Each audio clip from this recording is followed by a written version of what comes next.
Hey man, it's me, Kevin Smith. We're here at the IMDb studio here at Sundance 2018. And look, it's the director and cast of What They Had. Give it up for them, ladies and gentlemen. I'm smiling because I just saw Blythe wake up, man. That was funny. You were like, what the? No, she wants whatever you drank this morning. Yeah, I do. Is that a They make some hot quadruple chocolate here that's espresso? killer. Absolutely killer. Let's start with you, Elizabeth. Your flick, based on something that came from your life. Is this correct? Yeah, it's inspired by some things in my family and people that I love, and I didn't really feel like I had much of a choice in the matter, quite frankly. I think it was sort of came out of a place of like needing to control time and grief and not really willing or able to let go of things and people that I had loved so much. So hard, but you know, good. Good. Swank, what drew you to this? The honesty in which it was written, the honesty in which Elizabeth, shared in the meeting.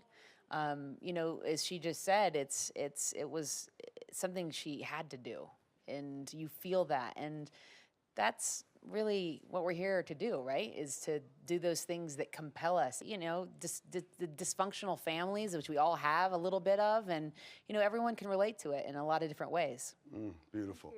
Blythe, this is gonna get weird, man, but I gotta put this on Front Street because I'll never get the chance again. You were my favorite movie mom, and I always wanted you to be my mom in real life, which means I always wanted to be Gwyneth Paltrow, I guess.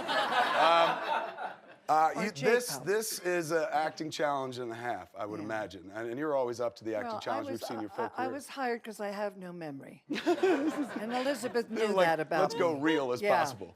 And that's why I was chosen. I'm very grateful for that. No, I was basically, I hate to admit it, but spoon-fed this performance by this genius woman. Ms. Farmiga, what draws you into this flick?